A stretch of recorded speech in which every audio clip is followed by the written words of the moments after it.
এক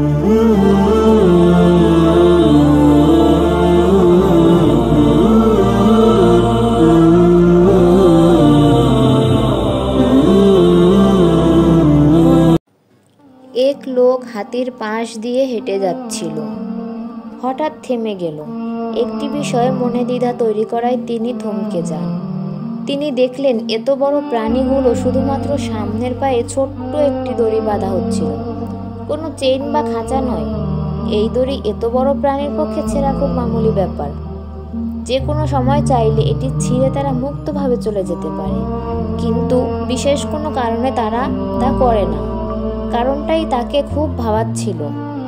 কাছেই তিনি একজন প্রশিক্ষককে দেখতে পেলেন এবং জানতে চাইলেন কেন এই প্রাণীগুলো এভাবে দাঁড়িয়ে থাকছে। দূরে পালিয়ে যাওয়ার কোনো চেষ্টা কেন করছে না তারা? তখন প্রশিক্ষক উত্তরে বললেন, যখন তারা খুব ছোট ছিল তখন তাদেরকে এই সাইজের দড়ি দিয়ে বেঁধে রাখা হতো, যারা বেঁধে রাখার জন্য তাদের ওই সময়ের সাইজের জন্য যথেষ্ট ছিল। বড় হতে হতে তারা ধারণা করতে থাকে এই দড়ি তাদের নিয়ন্ত্রণ করছে, এটি থেকে বেরিয়ে যাওয়া যাবে না। এক সময় এটি বিশ্বাসে পরিণত হয়, যেমনটা এখন হচ্ছে। তাদের সাইজ দড়ির চেয়ে বহুগুণ বড় হলে বিশ্বাস যে দড়ি এখনও তাদের ধারণ করতে পারে, তাই তারা তা ছিঁড়ে বাইরে যাবার কোনো প্রচেষ্টা করছে না। লোকটি খুব অবাক হয়েছিল।